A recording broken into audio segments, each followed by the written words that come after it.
Dad, Emily said, switching off the radio, you gotta talk to Mom. It's straight up embarrassing. She dresses like one of the girls in my class. I kept my eyes on the road. Couldn't deny it stung. Lori had just left the house in a pink velour tracksuit, juicy across the bum in sparkly letters. Looked more college party than school drop-off. She's proud of staying in shape, I said, keeping it cool. Not many women her age can pull that off. That's kind of the whole issue, Emily muttered. She's not my roommate. She's my mom.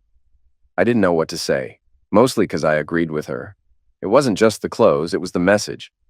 Lori didn't want to grow up, and Emily couldn't tell if she had a mom or a classmate at home. Back when Emily was little, Lori was all over her. Playdates, crafts, you name it. But as Emily got older, things shifted. Lori didn't really adjust. By high school, she was acting more like Emily's BFF than her mom. I remembered this one time. Emily was a junior, her girlfriends were over, chatting about boys and shoes. Lori jumped right in like one of the crew. I was in the other room grading papers when Emily stormed in, red-faced. Dad, can you tell Mom to give me my friends back? It was wild. They were acting like two seniors fighting over a prom date. I tried talking to Lori after that, told her Emily needed some space. She just shrugged. We're more like sisters, she said. Sisters fight. It's normal. Honestly, that attitude drove me nuts. It felt like Lori was fighting time, competing with her own kid just to feel young. Still, I didn't want to throw her under the bus in front of Emily. I stuck to the surface-level stuff. Look, baby, I said gently. Your mom works hard to look the way she does. She's proud of that. You got to admit, not many moms could even wear that stuff. I get it, Emily sighed, but it's just weird. My friends dress like that, not their moms. I hear you, I said. I'll talk to her. Thing is, I knew it wouldn't do much. Lori was stubborn as hell. It was one of the reasons I fell for her. We met back in college. I was a TA in history, and she was in my class. She caught my eye, but I played it cool. Didn't want trouble. Still, she noticed. Kept flirting after lectures, touching my arm, batting her lashes. Sat front row, always with her skirt a little too high. She was testing me. I didn't cave until the semester ended. Then I asked her out. The chemistry was nuts, but it wasn't just fire. It turned into something real. By the time she graduated, I knew she was it. When she brought me home to Savannah to meet her folks, I planned to ask her dad for her hand. Cecily, her little sister, opened the door. Super sweet, gave me a big hug. She was born way later, like 16 years younger than Lori. Lori basically raised her. But Lori's mom? Cold. Her dad? Straight up ice. Rufus Carlton was this big shot lawyer, Savannah royalty. He took one look at me and decided, nope.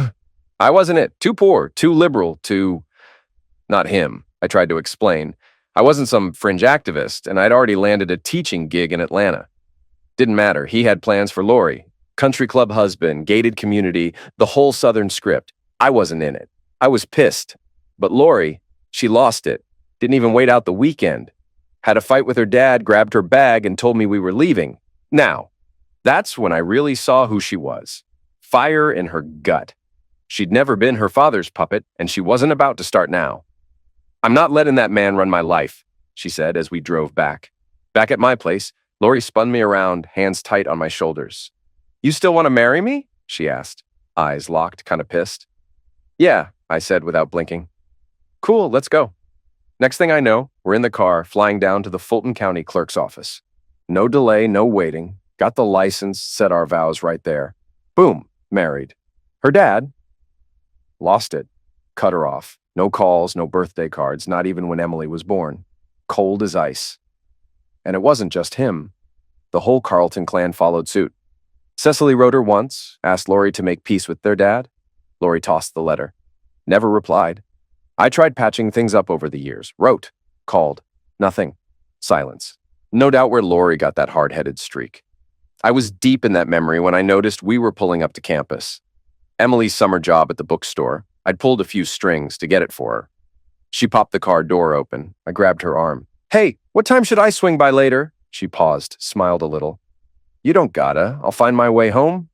I nodded, but my gut tightened. I already knew who was giving her a ride. Brandon Hilton, law student, 3rd year. Too damn old for her. Look, I know how college dudes operate. I teach here. Guys like him circle the freshmen like hawks. And girls like Emily, new, eager, still teens, they don't always see it coming. I never liked Brandon. Lori met him once, chatted him up, and said he seemed fine. I bit my tongue. All right, I told Emily. See you at dinner.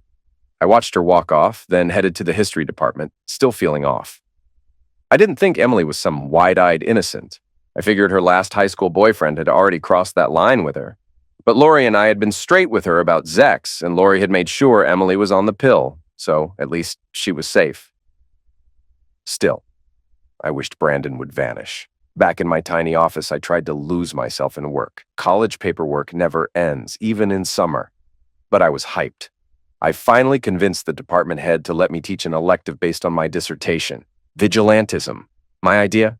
Vigilantes aren't just side notes in history. They show what happens when people stop trusting the system. It's messy, it's moral chaos, but it matters. I plan to show Last Wish. Charles Bronson goes full lone wolf after his wife's eliminated and the cops drop the ball.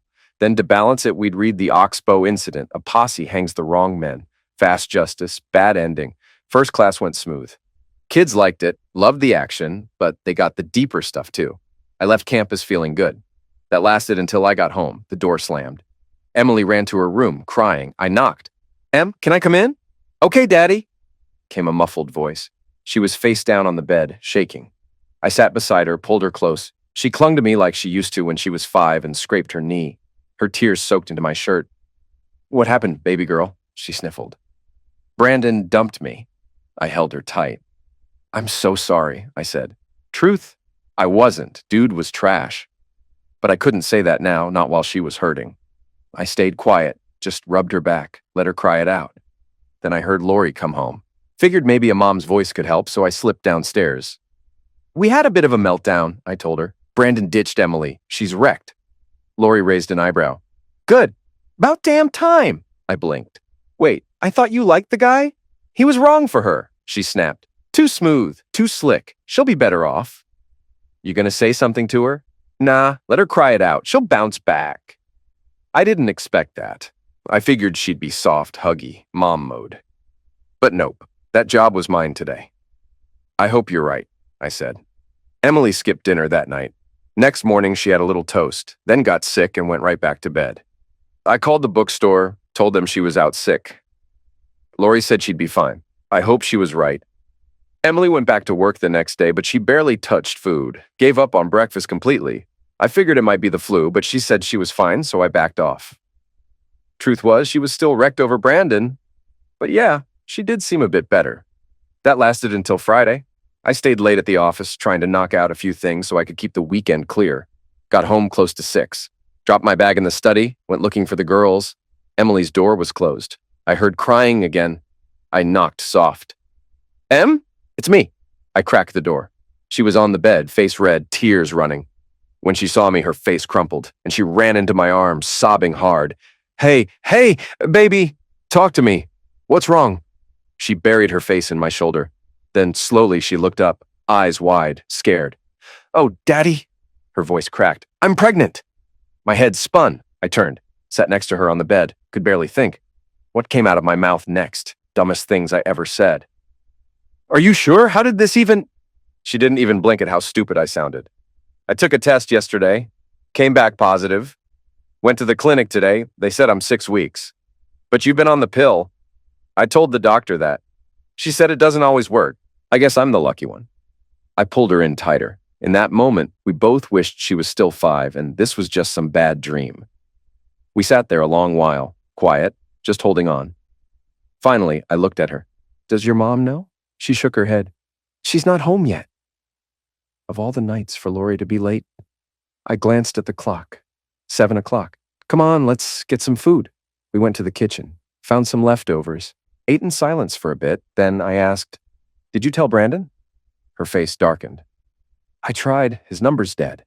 I even called his landlord. He said Brandon skipped town. No note, no nothing. Exactly what I expected. But I kept it to myself. Instead, I asked what had been chewing at me since she told me. You thought about what comes next? She nodded slowly. I don't know. I'm not ready to be a mom. A baby would wreck school, but her voice broke again. I don't think I can, get rid of it. Another pause. Then quiet but sure. I think I want to have the baby. I stood, walked over, hugged her tight. Then we're with you. Me and Mom, we've got your back. We'll figure it out. She looked up, eyes full of tears. I love you, Daddy. I love you too, baby. We sat back down, finished eating. No more words needed. The clock said past 8. Still no Lori. I tried her cell. Straight to voicemail. Called her office. No answer. I dialed Jackie, her best friend. Hey, Jackie. It's Tom. You heard from Lori today?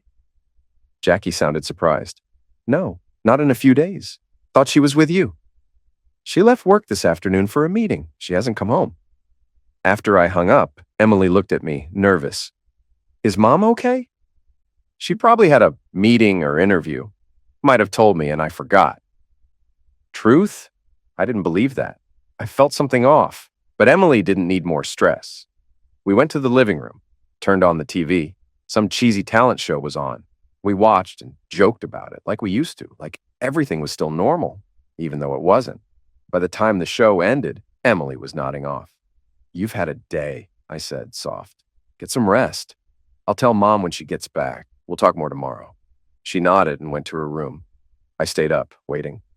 Next thing I knew, sunlight hit my face. I blinked, sat up. I'd passed out on the couch. The bedroom was still empty. I ran to the garage. Her car was gone. Now I was really freaked. Tried her cell. Nothing. Called her office. Still no answer. I looked up her boss's home number, called him. His words chilled me. She showed up Friday, left mid-afternoon for a meeting. Hasn't been back. I'd never dealt with someone going missing. Didn't even know where to start. I grabbed the phone and started calling hospitals. Nothing. Finally, I called the cops. After getting passed around, some tired-sounding sergeant picked up. We got no reports of accidents or unknown persons matching your wife's info, he said. Most likely, something came up. Maybe she just didn't have time to call. We can't go full alert every time a spouse forgets to check in. But her car's gone too, I said. That kind of points more to her leaving on purpose. Still, your call's logged. If she doesn't turn up in 72 hours, we'll file it as missing. Give me the make, model, and plate, and we'll keep an eye out. I gave it to him, said thanks. Felt anything but calm. Lori wouldn't just ghost like this. Not without a word. I had to stay cool for Emily. The whole weekend, I called everyone. Friends, coworkers, even old family contacts. No one had seen or heard from her. I thought about Savannah, but didn't think she'd go back there, not after the way things ended with her folks. We didn't want to leave the house, in case Lori came home. The place felt like a box. Quiet, tense, heavy. Phone rang a few times, all friends asking for news. But we had none.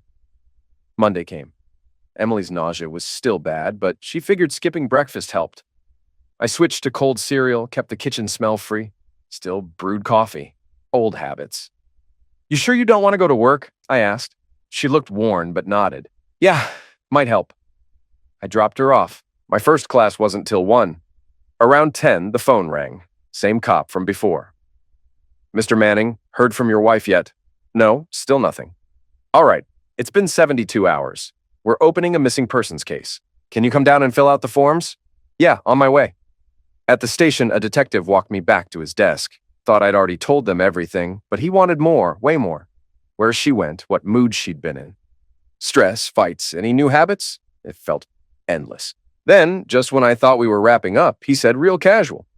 Oh, and we think we found her car. I stared. What? Where is she? He didn't blink. Car was found on the top floor of the garage near your campus. I froze. You sure she wasn't seen on Friday? Nope. You're the last person to say you saw her. I nodded. Breakfast, that morning. All right, Mr. Manning, that's it for now. I stood up, a little shaky. Can I get the keys to her car? He shook his head. Forensics is going through it, looking for prints, blood, that kind of thing. Blood? I whispered. It hit me hard. Like I'd been kicked in the gut. My legs almost gave out. Was she hurt or worse? The next few days were hell. My mind ran wild, hijacked, attacked, dead in some ditch. I felt sick thinking how pissed I'd been when she didn't come home. Now I'd give anything to hear her voice. Emily was spiraling. The pregnancy had her on edge already, and now this, she wouldn't let go of me. She barely slept, jumped at every sound, said she didn't feel safe, held her belly like a shield. Lori's vanishing cracked us both. Then, things got even worse. A detective from Missing Persons called, told me to come in again. When I got there, they walked me into a small room. Another cop was waiting. This is Detective Rowe, the first one said. She's with homicide. Homicide. I dropped into the wooden chair like my legs quit working. My voice barely came out. You found Lori? Is she— No, the woman said. We haven't found her, but we found a few things worth talking about. We checked every airline, bus station. Nobody matching her showed up Friday or Saturday. Her bank accounts, untouched, credit cards too. No movement. She leaned forward. So no answers yet, but we've got a lot of questions for you. I stared. Me? Why? I've already told you everything I know.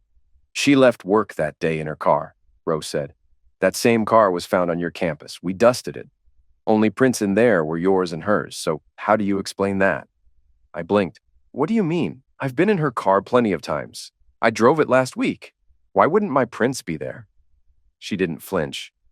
How was your marriage, Mr. Manning? Any fights? Cheating? Money problems? I started to get it. My stomach turned. You think I did something to her? I said. I'm the one who reported her missing. Ro crossed her arms. Husbands reporting missing wives is actually pretty common in these kinds of cases. Are you accusing me of something? Do I need a lawyer now? She glanced at her partner. If you feel you need one, that's your right, he said. I didn't do anything, I snapped. My wife is missing, and you're wasting time grilling me? Relax, Mr. Manning, the first detective said. We're just working through possibilities. You're her husband. You're where we start. You want us to find her, don't you? I sat back, still pissed, but trying to stay calm. Yeah, what do you want to know? Any problems between you and your wife? No. None? Ro pressed. Nothing serious. Same stuff as any couple. Little arguments, parenting stuff. She leaned in. Anything new come up? Something about your daughter? I hesitated, then let out a breath. Yeah, one thing. Emily's pregnant. The two detectives glanced at each other. How did your wife take the news? The guy asked. Before I could answer, Ro jumped in. Maybe that's why she left. Maybe it upset her. Maybe you two fought. Did something happen, Mr. Manning? Did you lose your temper? I slammed my hands on the table, stood up. What the hell? How dare you? The male detective grabbed my arm and pushed me back into the chair. Take it easy. My partner got ahead of herself. I stared at her, shaking with rage. I love my wife. Only one I love more is my daughter. I'd die for either of them. And Lori didn't even know Emily was pregnant. She never came home that night. I turned to the guy. I'm done with this, unless you're charging me. I'm leaving. He let go of my arm. We're done for now, but we might need to talk again later. I stood, started walking out. Mr. Manning, he called. Don't leave town. I shot him a look and walked out. Door slammed behind me. I could still hear them arguing as I headed to my car. My hands were shaking, heart racing. I tried to talk myself down. They're just doing their jobs, standard stuff, but it didn't help. They thought I hurt Lori. When I got home, Emily was waiting. Did the cops find anything? She asked. I forced a smile. No, sweetheart. Just wanted to go over some details again. Still nothing new. I hated lying to her, but I couldn't drop that weight on her too. Next day, worse. Cops showed up with a warrant. I sat out back while they searched the house. Every drawer, every closet, every damn box. I had no clue what they were hoping to find, but they didn't get it. While they tore through the place, I called my lawyer. Figured it was time. As the cops packed up, a tow truck rolled in and hauled off my car. Said I'd get it back in a few days. Lori's car was still in their lot, too. Had to ask a neighbor for a ride to the rental place. The only good thing? Emily wasn't home when it happened, but I knew we couldn't dodge the next hit forever. 2 days later, I was reading the paper, sipping coffee, when I saw the headline, Husband named person of interest in local woman's disappearance. I nearly dropped the mug. The article laid out Lori's case, talked about the search warrant, dropped hints, no names, no charges, but the message was loud and clear. They thought I did something, foul play, and I was their guy. Emily read it too. She broke down crying. I was furious. I grabbed the phone and called my lawyer. They just painted me as a butcher, I snapped. Can't I sue for this? It's defamation. They don't even know if there's been a crime. John, he said calmly, I already looked into it. My guess? Cops leaked it to turn up the heat on you, but the article's careful, no false facts, just phrased a certain way. It's still bullshit, I growled. And Lori had friends at that paper.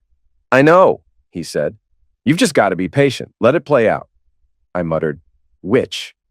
That afternoon, I got to my office and saw a note taped to the door. See Chair of History Department, ASAP. I went straight to Henry Vance's office. His secretary waved me in.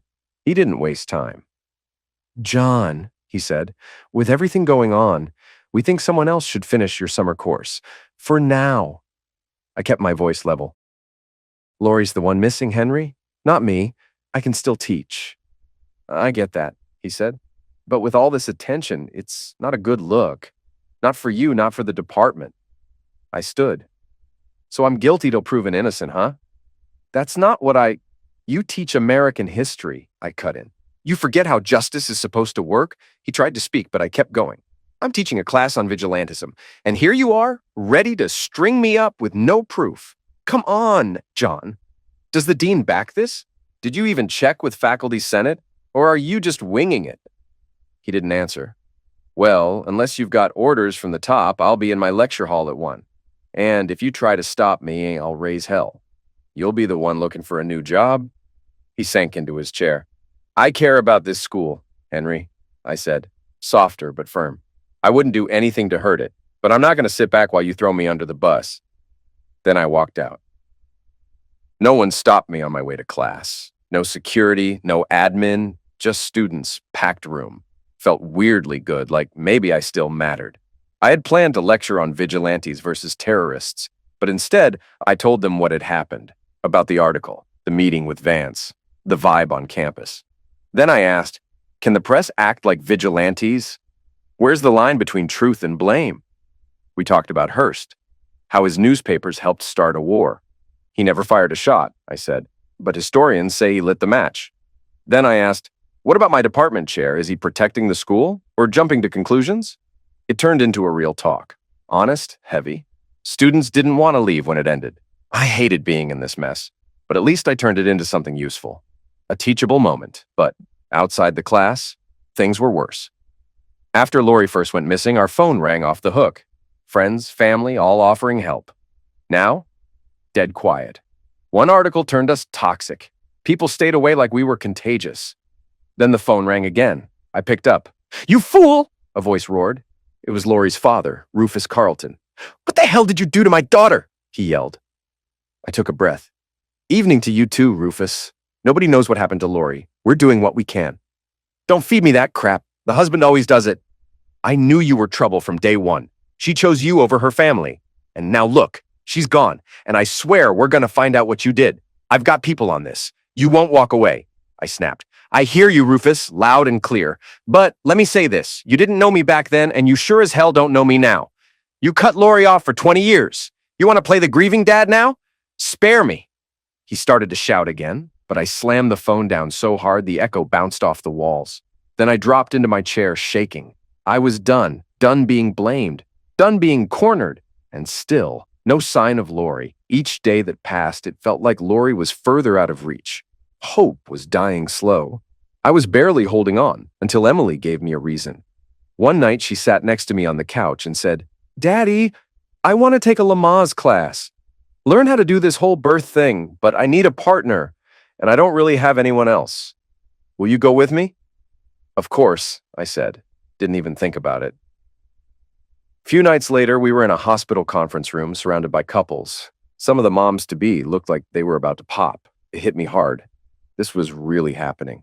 A red-haired woman, maybe a few years younger than me, walked over. Hi, welcome. I'm Bridget Murphy, your instructor. Emily introduced herself. Bridget smiled and told her to mingle with the others. Then she turned to me. And you are? I wasn't all there, just mumbled, John Manning, I'm the father. Her smile dropped. I realized what she was thinking. Oh, no, I mean, I'm her dad, not, the dad. Bridget laughed. Got it. Sorry, you'd be surprised what I've seen in here. She paused. Where's the baby's father? I let out a breath. Gone. No clue where, so I'm stepping in. She gave a soft nod. I'm sorry, but good on you. A lot of dads don't show up. You being here matters. I looked over. Emily was laughing with a couple of the moms. Just seeing that smile lit something in me. Before we start, I should probably say something, I told Bridget. You might have seen my name in the paper. I'm that John Manning, the one with the missing wife. I didn't do anything, but if that's a problem, I can work something else out. She looked at me a second, then gave a slow smile. You're here for your daughter. That's all I care about. Besides, I doubt butchers sign up for Lamaze class. We got started. I'd done this once before with Lori back when Emily was on the way, but most of it had faded. Still, I gave it my best. Emily loved the class. She clicked with Bridget, felt less alone. It helped her. It helped me too. Even just getting out of the house once a week helped me breathe again. Stop my mind from spinning out on Lori, the cops, the whispers. Not that the noise stopped. The calls started first. People yelling, blaming, calling me a slayer. Then came letters, anonymous trash. People said they knew what I did. One even offered me money if I'd confess to a tabloid. So when I got an unmarked envelope one afternoon, I almost trashed it. But something about it made me pause. Inside was a short letter. My knees buckled as I read. John, I saw the news. I'm sorry. I never thought they'd think you did something to me. Please tell the police I'm alive and well. I'm with someone I love. File for divorce if you haven't already. I'm not coming back. Please tell Emily I love her, even though I know I hurt her. Lori. Right then, Emily walked in. Dad, what happened? I just handed her the letter. She read it fast, hands shaking. Her whole face changed, shock, heartbreak. She just left us, she whispered. She didn't even say goodbye. She collapsed into my arms, sobbing hard. Holding her, I felt it. That twisted blend of relief and fury. Lori was alive, but she'd ghosted her family. No warning, no goodbye.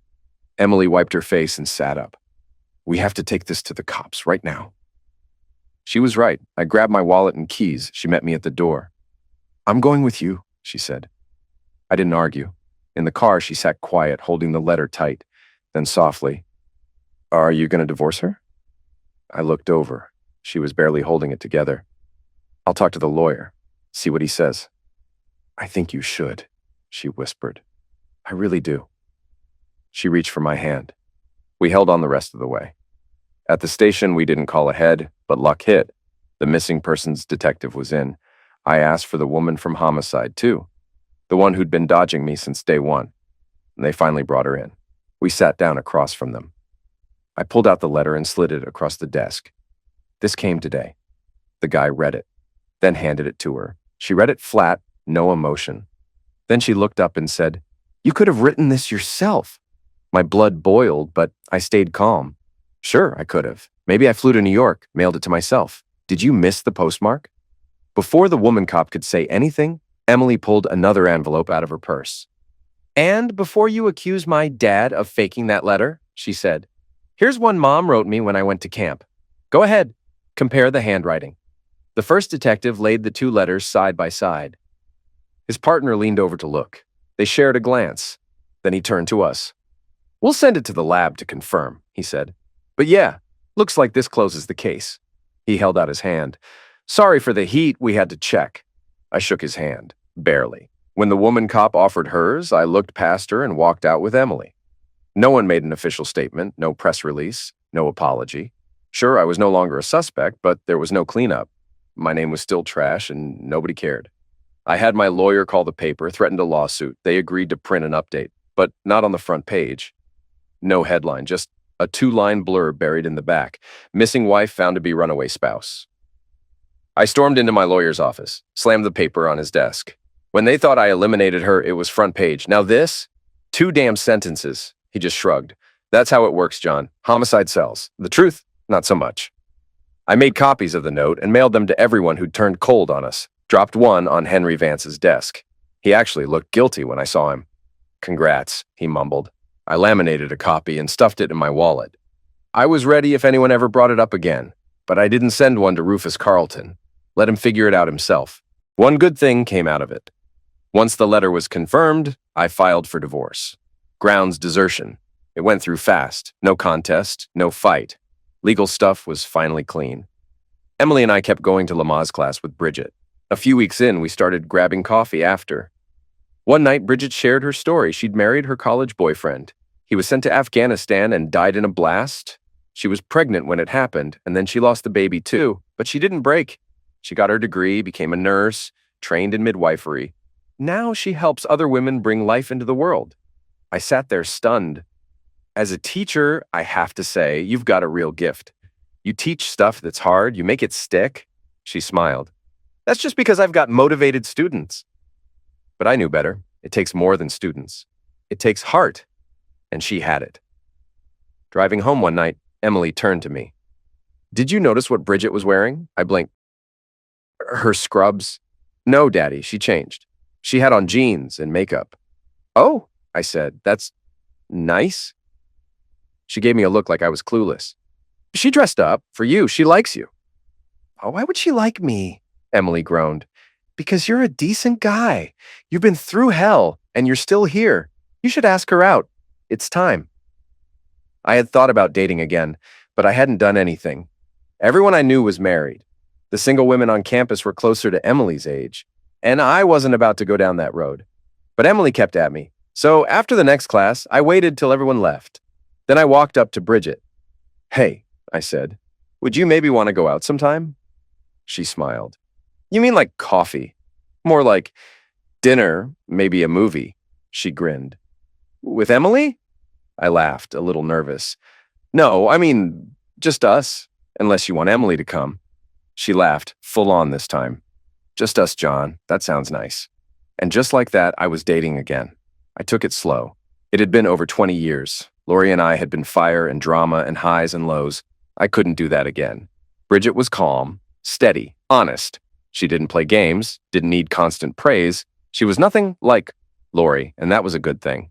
For the first time in a long while, I felt like I could breathe, be myself, maybe even build something real again. Emily was due around March 1st. She was doing great. No more nausea. She was glowing, excited, strong. So when I had to drive down to our Columbus campus the day before Valentine's Day, I didn't feel bad. It was just a 2-hour trip. I told her to call if anything happened. The drive was smooth. Meeting went fine.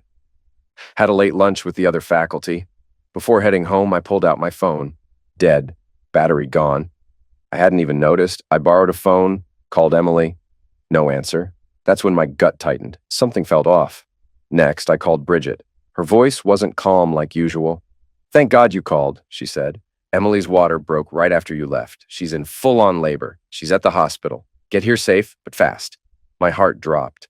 I jumped in the car and tore down I-85 toward Atlanta. Somehow, I dodged every cop and made it in 90 minutes flat. At the hospital, the nurses threw scrubs at me, but instead of rushing me to the delivery room, they walked me to a side room. That's where I saw her. Emily, lying in bed, holding a baby in her arms, my granddaughter. My stomach twisted. I'd missed it, the birth, but that guilt got wiped out by the sight of Emily smiling and the baby breathing, tiny and perfect. Then I saw Bridget next to the bed, beaming, her eyes locked on the baby. She looked up when she saw me, stepped back. I'll give you two some time, she said softly, but Emily held her arm. Please don't go. She looked at me. Daddy. When I couldn't get you, I called Bridget. She dropped everything, got me here, stayed the whole time. She even helped coach me through it. I looked at Bridget, couldn't say a word, just nodded, full of thanks.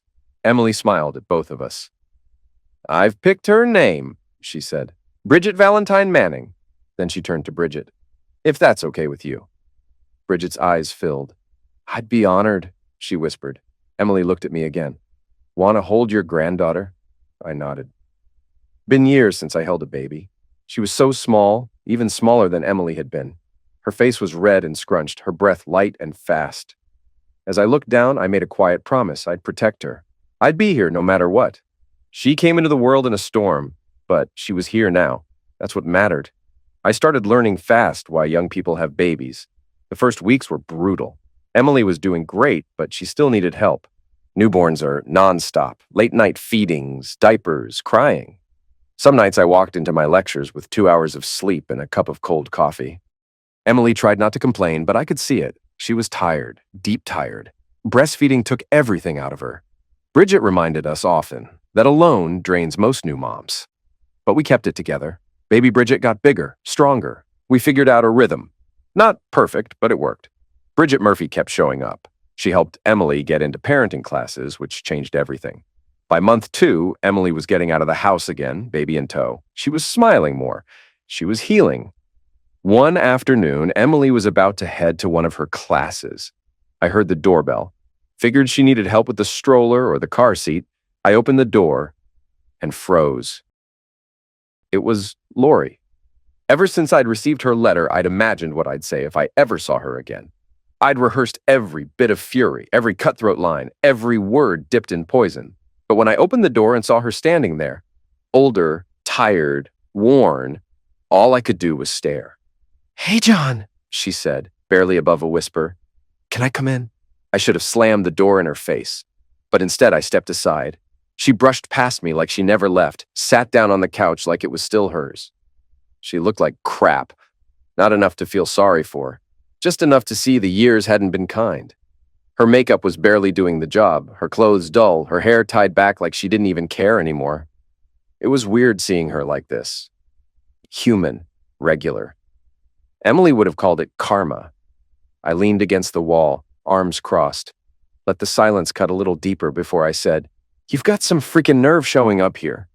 She flinched, but she didn't look away. "I know. I was scared to come. I figured you'd hate me by now." "Hate you," I laughed, cold and bitter. "Lori, I passed hate a long time ago. I'm way past that now. I just don't respect you enough to even bother hating you." She tried to keep it together, lips trembling. "I never meant for things to go the way they did." "Bullshit." I straightened up, voice rising. "You didn't just leave, Lori. You vanished. You didn't leave a note, not a word, not even a text to your daughter. You disappeared like a damn coward." Her eyes welled up. "I didn't give a damn." "You know what happened after you pulled that Houdini act. The cops thought I eliminated you. They came in here like I was some psychopath, dug through our closets, ripped apart our bedroom, treated me like a goddamn criminal. They impounded my damn car, Lori. You ever have cops search for blood in your trunk while your neighbors stare from their windows?" She couldn't even look at me now. Head down, shame all over her. Our friends ghosted me. Our family whispered behind my back.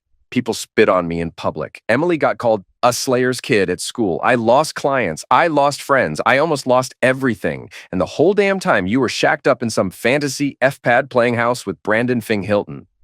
She blinked, stunned. Then the crocodile tears.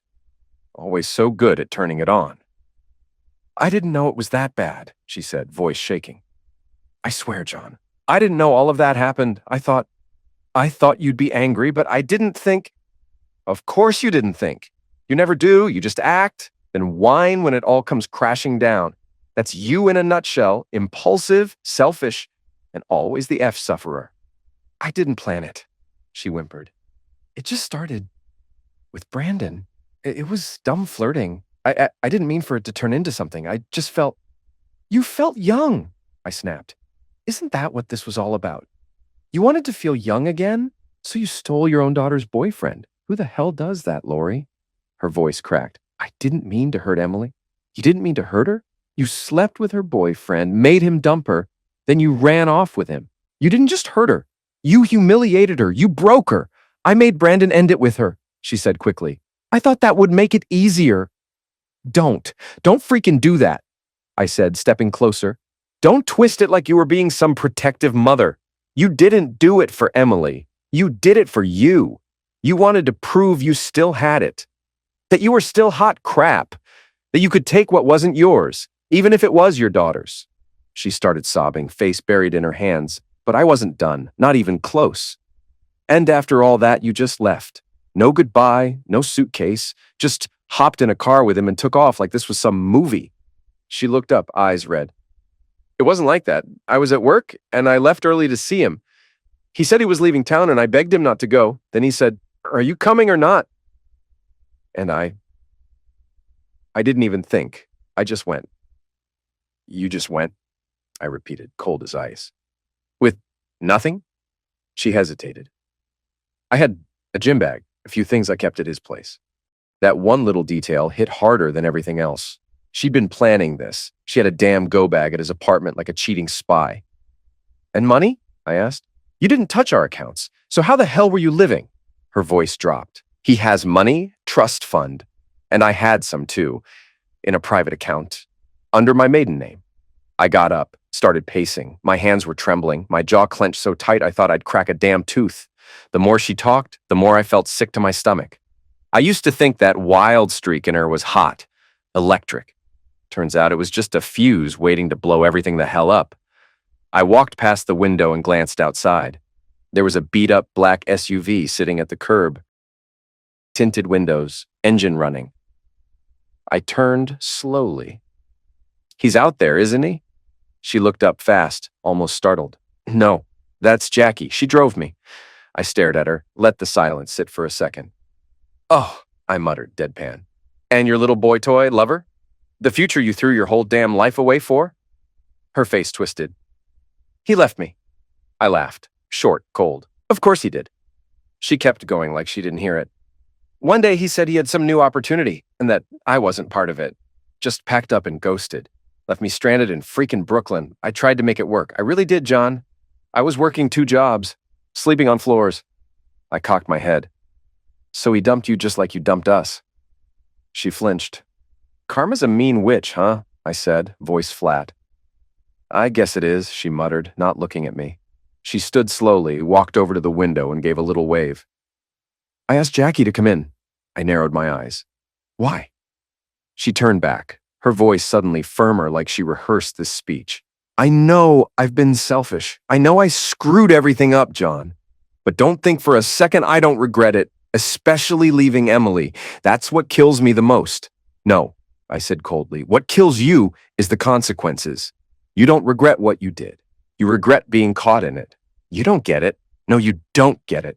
You didn't leave because you had to. You left because you didn't want to face your daughter and tell her you were screwing her boyfriend. Her face tightened, and for a second, I saw it, not guilt. Rage. She didn't like being told what she was. That was only part of it, she muttered. Before I could say another word, the front door creaked open. Jackie stepped in, holding a baby. A damn baby. I froze mid-step. Time just stopped. Lori walked over and gently took the child from Jackie's arms, rocked her like this was some hallmark moment. What the hell is this? I whispered. Lori looked up at me, eyes glassy. Now you know why I couldn't face you, why I couldn't face Emily. I couldn't move. Couldn't think. My heart was jackhammering in my chest. She must have known the questions burning through my skull because she kept going, voice barely holding together. When I left, I forgot my pills. I couldn't get a new prescription fast enough. He never used protection, said it liquidated the vibe. I figured, whatever. Stupid, I know, but I didn't think it would happen.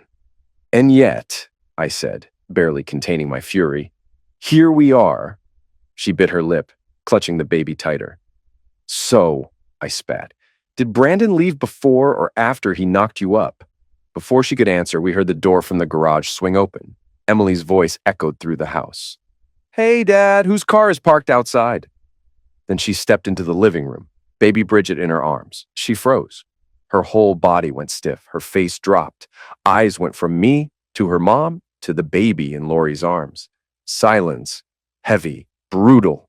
You could hear the blood draining from her face. I should have said something soft, should have eased her into it. But screw it.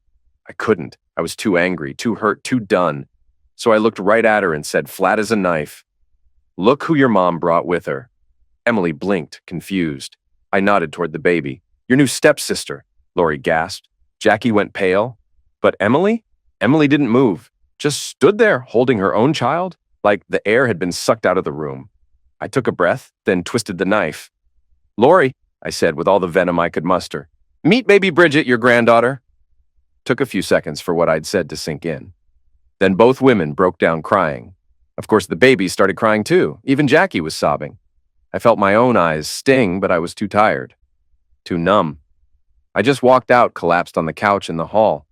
Behind me it was chaos. Shouting, crying, sharp words flying. That kind of pain only comes from deep betrayal. They'd figured it out. The babies had the same father. Then silence. Later I peeked in. Jackie held Lori's baby. Lori held baby Bridget. Emily hovered close to both. Emily noticed me and came over. She tugged my sleeve. Daddy, can Mom stay here? Just for a while? You're joking, right? I said. After what she did to us? I know. I'm still mad too, but she's broke. She's got nowhere to go, and her baby needs a place. She paused, voice soft. Her baby's Bridget's half-sister. She's mine too. That hit me hard. I stood there, all the weight pressing down. Lori's betrayal, the twisted truth, the blood ties. I shook my head. Why can't she stay with Jackie? Jackie lives in a one-bedroom, Dad, Emily said like I was being dense. Then let her go to her parents. Emily scoffed. Yeah, sure, you know how that would go. She was right. We'd tried. They'd shut the door on Lori years ago, and she'd done the same to them. That day, I learned two things. First, I'll never fully get moms and daughters. I thought Emily would rage. Instead, she gave her mom a bed. Second, when a daughter really wants something, it's damn near impossible to say no. The next night, I had plans with Bridget. First time I didn't want to go. I guess it showed, because the moment she opened her door, she gave me a worried look. "What's wrong, John?" I didn't dance around it. Sat down on her couch. "Bridget, Lori's back." Shock flashed across her face. Then pain. She paused. "So, are you two getting back together?" "No," I said way too fast. "No, it's not that. Not even close." I told her the truth. About Lori showing up, about the baby, about Emily asking me to let her stay. Bridget listened. The pain faded some, but it was still there in her eyes. "Don't scare me like that," she said quiet. "I've already lost one man I loved. I can't lose another." Did she just say she loved me? I looked at her, everything clicking. All the doubts I'd had vanished. "I lost someone too, Bridget, but now I found you, and I'm not going anywhere, I promise." She didn't answer with words, but the look in her eyes said plenty. That night, everything changed. We crossed a line together. It felt like the nightmare was finally fading. Bridget and I started spending as much time together as we could. Still lived in separate homes. We didn't want to rush, plus my house was full. 2 moms, 2 babies, and a nanny. Bridget helped us find her. That woman was a lifesaver. Let Emily keep going to school, gave Lori time to job hunt. I helped when I could, but honestly, I wasn't the main caregiver anymore. The women ran the house. That gave me more time to think. And the more time I spent with Bridget, the more I started to feel something else. Resentment. Emily and Lori had reached some kind of truce. They weren't best friends, but they got by. They had babies to raise. They bonded over diapers and late-night feedings. Me? I still burned. Lori had cheated, lied, left me in the dirt while people thought I'd hurt her. I couldn't let it go. Then that anger turned toward someone else. Brandon Hilton. He slept with my wife, took my daughter's pureness, left both of them wrecked, and just walked away. No shame, no punishment, no consequences. I kept thinking, how is that fair? I picked up the Oxbow incident again, read it with new eyes. This time I understood the posse. Sure, they hung the wrong guys, but the law had failed them. They were desperate. They had nothing else. Brandon didn't leave me to die in the desert, but he left a trail of damage. He broke up my family, and no one seemed to care. My thoughts got darker by the day. I spent more and more nights glued to my laptop, searching. Sometimes until the sun came up. I pictured how it might go down. Me confronting Brandon, maybe even fighting him. It was stupid. He was younger, stronger. I'd probably lose. Didn't matter. I was burning. Hiring a PI wasn't an option. I was broke. Lori's income was gone, and now I had 5 people and 2 babies under my roof, plus a nanny to pay. So I did it the cheap way, online. I found his Facebook. Dead. No new posts in over a year. A Google search showed his name in a law school directory. That was it. I even stopped by the admissions office on campus, and a nice admin let me peek at his file. Strictly not allowed. Only thing I learned, he was from Savannah. That hit me hard. Did Lori know him from before? Probably not. She'd already left town by the time he was a kid. Still, him being from her hometown made me angry all over again. I kept digging, went down weird rabbit holes, learned way too much about some hotel heiress with the same last name. Nothing useful. Brandon had gone ghost. And the harder he was to find, the more I wanted to find him. Some voice in my head kept asking, "What are you going to do if you find him?" I had no plan, no real answers. I just knew he wrecked everything. He slept with my wife, took my daughter's pureness, then vanished while I got blamed for everything, and he never paid for any of it. Back in the old days, I'd have challenged him to a duel, pistols, swords, something clean, something final. But now we're civilized. Guys like me aren't allowed to get angry. We're called toxic if we show it, obsessed if we chase the truth. But the question haunted me. How does a man get his honor back without becoming a vigilante? I kept checking in every few days, hoping for something, anything. By spring, I figured Brandon was gone for good. Then one night, I got a hit. A Savannah Morning News article popped up. I read it once. Then again, I couldn't believe it. I couldn't tell Emily. It'd destroy her. No way I was telling Lori. So I called the only person I could trust, Bridget. I asked if I could come over. She opened the door and I handed her the printout, barely able to get the words out. I found him, I said.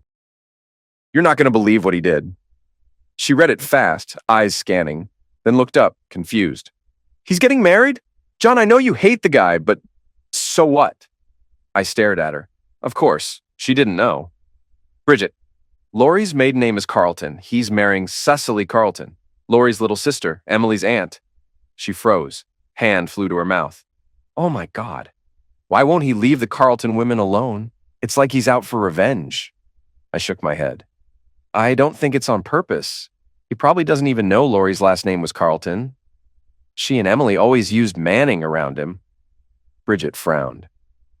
Okay, but how could the Carltons let Cecily marry this guy? Don't they know what he did? They don't, I said.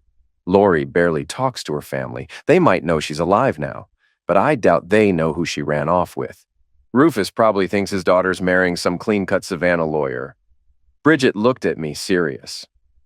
So, if they don't know and Brandon doesn't know, then why do you care so much? What's happening here, John? I paused. He's like a thief who already cleaned out my house, and now he's coming back to take what's left. He owes me, and this time I'm not gonna sit still. Her face shifted. Worry crept in. John, what are you thinking? You're not gonna do something crazy, are you? I didn't say it, but the thought was there. Tell that to the Carthaginians. Rome burned their city to the ground, eliminated everyone, and salted the fields. Force had worked plenty of times. I don't know what I'll do, I said, but I can't just let it happen. Now that I knew where Brandon was, the anger turned sharp. It wasn't a daydream anymore. It was real. I had a shot, a choice. I'd always believed in law, in rules. I taught this stuff. I knew what happened when people took justice into their own hands. But what was I supposed to do? Let the guy walk free? Let him marry into Lori's family like none of it mattered? My pride, my honor, my whole sense of justice, it all screamed for action. After a long night with no sleep, I made up my mind. Once I did, it was easy to move forward. I looked up what I needed, ordered what I couldn't buy nearby, and spent my days getting ready. I didn't have much time, but enough if I moved fast. I told no one. Said I was grading papers, meeting students, or running errands. With 2 babies in the house, no one noticed me slipping in and out, but Emily and Bridget knew me too well. Right before what I'd started calling D-Day, they caught on. I was at my desk, checking directions, when I looked up and saw Emily in the doorway. She looked nervous. Hey, kiddo, I said, trying to sound normal. What's up? Bridget's here, she said. We need to talk. That stopped me cold. I hadn't planned on seeing Bridget that night. I quickly closed my browser and stood as she walked in, serious face, arms crossed. Before I could speak, Emily said, Bridget told me you found Brandon. I shot a look at Bridget. She didn't flinch. Daddy, I'm scared, Emily said. I know you're hurt, I know you're mad, and I get it. But if you do something dumb, if you get locked up or worse, it's just gonna hurt all of us even more. Bridget stepped closer, resting a hand on Emily's shoulder. John, please, she said. Don't do this. Don't go down that road. I already lost one man I loved. I can't lose another. Both of them were crying now. And for a second, I felt myself weaken. These two were everything to me. The last thing I wanted was to bring them more pain. But I couldn't back out, not yet. A line from an old poem popped in my head. I could not love thee, dear, so much. Loved I not honor more. I stepped out from behind the desk and pulled them into a hug. Thank you, both of you, I said. That means more than I can say. But you're worrying for nothing. I'm not going to do anything stupid. You know me. Emily looked up at me. Promise, Daddy? I smiled and held out my pinky. Pinky promise? She linked her finger with mine and gave a little smile. But when I looked at Bridget, I saw the doubt in her eyes. I hadn't convinced her. She'd lost a husband to war. She knew what danger looked like, even when it smiled and said, everything's fine. I'd have to be careful from now on. Not just with what I did, but what I let them see. I thought I'd settled it, at least for a while, but the next day almost blew it all up. Emily grabbed a package off the porch while I was still at work. When I got home, she was waiting at the door, holding the box. What's this, Daddy? She asked, eyes sharp. It says it's from an armory, and it's heavy. My stomach dropped. I didn't even need to open it. I knew what it was. I'd ordered it weeks ago. Just hoped it would come late. Nothing big, I said, keeping my voice calm. It's a gift for a buddy in the history department. We're doing a reenactment next month. Antietam. She didn't say anything, just kept staring at me. I smiled and kissed her forehead like nothing was wrong. But I saw it, the doubt. She wasn't buying it. That evening, I was in my office. Door half closed, lights low, maps spread out over my desk. Just trying to think, trying to breathe. Every part of me wanted to scream, but I kept my hands busy, planning, mapping, holding the anger back with to-do lists and logistics. Then the door clicked shut behind me. I looked up. Lori was standing there. Of course. She didn't say anything at first, just stood there, like she belonged in the shadows, like she'd gotten used to hiding. "What do you want?" I said, not even looking long. She looked like hell. Red eyes, mascara streaks, like that was going to mean something now. She started, then her voice cracked. "I know I hurt you," I scoffed. "You're just figuring that out now?" She bit her lip, fighting to keep her voice steady. "I've been unfaithful. I betrayed you. I tore everything apart. I know that. You think this is confession hour? You think I need closure?" I leaned back in my chair, arms crossed. "Spare me the breakdown, Lori." She stepped forward. "No, you don't get it. I'm not asking you to forgive me. I'm asking you not to ruin your life because of me." I finally looked up at her sharp. She went on. "I saw the maps. I know you're planning something. Just whatever it is, don't do it. Don't throw your future away. Don't make Emily live through another mess. Don't give Bridget a reason to hate you someday. I've already done enough damage. Please, don't make it worse." She was crying now, full on, tears, shaking voice, hands wringing like she was some grieving widow instead of the one who lit the match. I stood up slowly, came around the desk, looked her dead in the eyes. "That's the thing with you, Lori. You always think it's about you. Like the world revolves around your little emotional tornado." She blinked, stunned. "You blew this house apart and now you want to show up like the damn martyr." "Oh, poor me, I made mistakes. Please don't hurt yourself. Please don't go to jail. Like this is still your story." Her lip trembled. No, you don't speak. You listen." I stepped closer, lowered my voice. "This isn't about you anymore. Not your tears, not your pain, not your screwed up excuses. This is about me, my daughter, my life. And let me be real clear. Whatever I choose to do from here on out, that's my business. You don't get to weigh in. You lost that right the second you walked out that door and into Brandon's bed." Her face drained of color. She didn't answer. Then she turned and walked swiftly away. After a minute, I reached into my desk, pulled out the Savannah Morning News wedding notice, folded it, and slid it into an envelope. Then I packed the last of what I'd need. Tomorrow was the day. I wanted an early start. At sunrise, I got up, showered, shaved, and grabbed my stuff. I made breakfast quietly. I was halfway through my second cup of coffee when Emily walked in with the baby in her arms. Her eyes went straight to the suitcase by the door. "Where are you going, Daddy?" she asked, voice tight. "I'll be back late tonight or early tomorrow, baby," I said, trying to sound calm. "Where?" she asked again, firmer this time. "It's okay," I said, kissing her and the baby. "Everything's going to be fine." Before she could press, I handed her the envelope I'd sealed the night before. "Do me a favor, give this to your mom when she gets home." She looked scared. The baby started crying, giving me a clean break. I slipped out the door. As I drove off, I wondered if Emily would wait or open the letter herself. Didn't matter. I reached into my pocket, turned off my phone, and tossed it in the glove box. I didn't want to talk to anyone, not until I was done. It's about a 4-hour drive from Atlanta to Savannah. I got there just after noon, grabbed a greasy lunch, and checked into a cheap motel to shower and change. I wanted to look sharp. For the wedding. Savannah in spring is muggy and hot.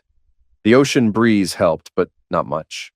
I put on the dark wool suit I packed, too warm for the weather, but good for the occasion. Nothing flashy. I didn't want to stand out yet.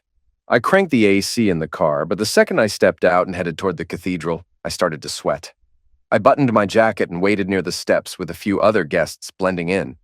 When someone asked, I said I was with the bride's side, not out of loyalty, just because that half was packed. Easier to disappear in a crowd. The church was beautiful. High ceilings, white flowers everywhere. Cecily looked glowing as she came down the aisle on Rufus's arm. When he walked past me, I turned my head. He scanned the room like a guard dog. The ceremony was full Catholic, long, formal, traditional, At one point, the priest even asked the classic line, "Does anyone here know why these two shouldn't be joined in marriage?" I almost stood, almost, but it wasn't the right time. Afterwards, everyone headed to the country club for the reception. I hung back until the parking lot cleared, then followed. The main dining room was huge. Long head tables in front, big round tables for guests, dance floor in the middle. I counted 60 tables. A full house.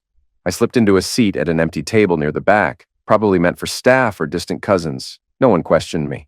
We made small talk. Someone pointed out how expensive the whole thing looked. "He hired Paula Deen to cater it," a woman whispered wide-eyed.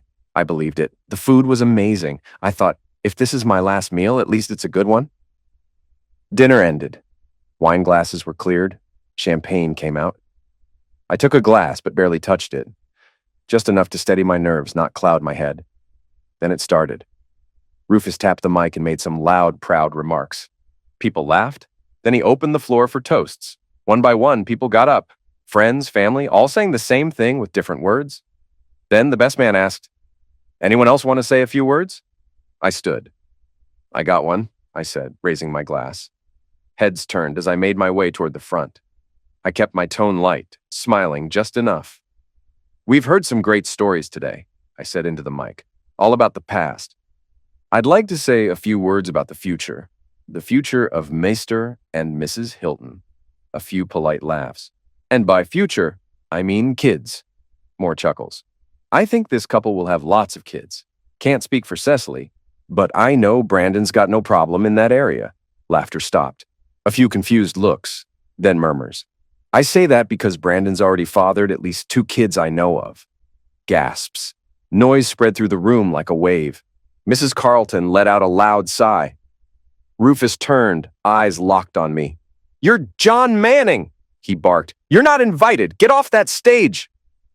Brandon, sitting just feet from me, had been slouched and tipsy, but when he heard my name, he snapped up and started to rise. I grabbed Brandon's shoulder and shoved him back into his seat. Someone turned off the mic. Didn't matter. I'd taught full lecture halls. I knew how to speak loud. "I've got something to say," I called out, voice booming. Rufus yelled again, "Get him off that stage!" A couple of guys, probably Brandon's buddies, started pushing through the crowd toward me. I was ready. I opened my jacket, flashed the shoulder holster, and pulled out a .357 Magnum. Long barrel, big tool. I waved it toward the guys charging me. They froze, then backed off fast. "Mr. Magnum and I just need a minute," I said, loud and clear, keeping one hand on Brandon's shoulder. His eyes were wide, face pale. He looked like he'd swallowed a lit firecracker. "Like I said, Brandon Hilton has at least 2 kids. Want to guess with who?" I turned to Rufus. "One's with your second daughter, Lori. The other's with your granddaughter, Emily." Gasps.